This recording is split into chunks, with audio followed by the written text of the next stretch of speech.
പോകുന്ന വഴിക്ക് മമ്മൂക്ക ഫോണിൽ വന്നു. ഒരു പശുവിന് എത്ര വരുമെന്ന് ചോദിച്ചെടുത്ത്.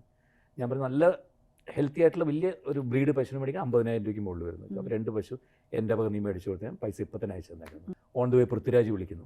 ആ കുട്ടികൾക്കൊരു 4 പശു മേടിക്കാൻ 2 ലക്ഷം രൂപ ഇപ്പം തന്നെ കൊടുത്തേക്കാൻ പറഞ്ഞു. വളർത്തുന്ന ജന്തുക്കൾ ഒരു 10-13 ജന്തുക്കൾ പെട്ടെന്ന് അവരുടെ കയ്യിൽ നിന്ന് കഴിച്ച ആഹാരം കഴിച്ച് ചത്ത് വീഴുക എന്ന് പറയുമ്പോൾ അത് നമ്മുടെ വീട്ടിൽ വളർന്ന പട്ടിയായാലും കോഴിയായാലും പൂച്ചയും നമുക്ക് സഹിക്കാൻ പറ്റുമത്. ഇന്നിപ്പോൾ ജയറാമേട്ടൻ ഇടുക്കി ആ കുട്ടികളുടെ പശുക്കൾ ചത്ത് അവിടെ നിന്നാണ് വരുന്നത്. ഇപ്പോൾ മലയാറ്റൂരൊരു ഫാം ഉണ്ടെന്ന് എനിക്കറിയാം. അപ്പോൾ ആ ബൈറ്റിൽ ഞെക്കി കിട്ടും അങ്ങനത്തെ ഒരു എക്സ്പീരിയൻസ് ഉണ്ടായിരുന്നു എന്ന്. എനിക്ക് തോന്നുന്നു അവിടെ പോയി ആ കുട്ടികളോട് പറയുകയും ആ എക്സ്പീരിയൻസ് ഷെയർ ചെയ്യുകയൊക്കെ ചെയ്യുന്നത് അവർക്കും കൂടെ ഒരു സാരമില്ല പോട്ടെ. പിന്നെ തീർച്ചയായിട്ടും അല്ലെങ്കിൽ ഇപ്പൊ ഈ പ്രൊഡ്യൂസറും ബാക്കി ഈ പടത്തിന്റെ ആൾക്കാരും എടുത്ത തീരുമാനമാണ് ഏറ്റവും വലുത്. രാവിലെ പത്രം തുറന്നു നോക്കിയിട്ട് എന്നെ ആദ്യം വിളിക്കുന്നു. നാളെ നമ്മൾ നടത്താതിരിക്കുന്ന ഫംഗ്ഷൻ പൃഥ്വിരാജ് വരുന്നു, വലിയ ഫംഗ്ഷൻ വെച്ചിട്ടുണ്ട്, ഒരുപാട് ആൾക്കാരെ വിളിച്ചിട്ടുണ്ട്, പിന്നെ ഓൺലൈനിൽ മഹേഷ് ബാബു ചെയ്യുന്നു.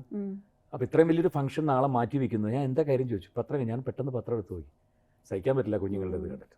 അപ്പോൾ ആ പൈസ എത്രയുണ്ടെന്ന് ചോദിച്ചു. 5 ലക്ഷം രൂപ. നാളത്തെ ഫംഗ്ഷൻ ക്യാൻസൽ ചെയ്യുന്നു, ചേട്ടനൊന്നും കൊണ്ട് കൊടുത്തിട്ട് വരുമെന്ന് ചോദിച്ചു. ഞാൻ പറഞ്ഞു ഞാൻ പോവാം. ഒന്നാമത് ആ കുട്ടികളെ കണ്ടിട്ട് ഇതേ അനുഭവം എനിക്കുണ്ടായിട്ടുള്ളതുകൊണ്ട് ഞാൻ പോകാമെന്ന് പറഞ്ഞു. പോയി കൊടുത്തിട്ട് വന്നു. അപ്പോഴത്തേക്കും പോകുന്ന വഴിക്ക് മമ്മൂക്ക ഫോണിൽ വന്നു. എന്താണെന്ന് ചോദിച്ചു. ഞാൻ പറഞ്ഞു ഇങ്ങനെ പശുക്കളുടെ ഞാനും കണ്ടു. ഇത് എന്താ ഒരു പശുവിന് എത്ര വരുമെന്ന് ചോദിച്ചെടുത്ത്. ഞാൻ പറഞ്ഞു നല്ല ഹെൽത്തി ആയിട്ടുള്ള വലിയ ഒരു ബ്രീഡ് പശുവിന് മേടിക്കാൻ 50,000 രൂപയ്ക്ക് മുകളിൽ വരുന്നു. അപ്പോൾ 2 പശു എൻ്റെ വക നീ മേടിച്ചു കൊടുത്താൽ പൈസ ഇപ്പം തന്നെ അയച്ചു തന്നേക്കുന്നു. ഓൺ ദ വേ പൃഥ്വിരാജ് വിളിക്കുന്നു. ചേട്ടൻ നാളത്തെ ഫംഗ്ഷനൊക്കെ മാറ്റി വെച്ചാൽ ഒന്നും കുഴപ്പമില്ല. ആ കുട്ടികൾക്കൊരു 4 പശു മേടിക്കാൻ 2 ലക്ഷം രൂപ ഇപ്പം തന്നെ കൊടുത്തേക്കാൻ പറഞ്ഞു. ഒരുപാട് സഹായങ്ങൾ വന്നു. നന്നായി. അത് ഞാനവിടെ പോയതുകൊണ്ട് ചിലപ്പോൾ അത് ഒരുപാട് പേർക്ക് ഇത് ചെയ്യാൻ തോന്നുന്നു. ഒരുപാട് റീച്ചും കിട്ടും.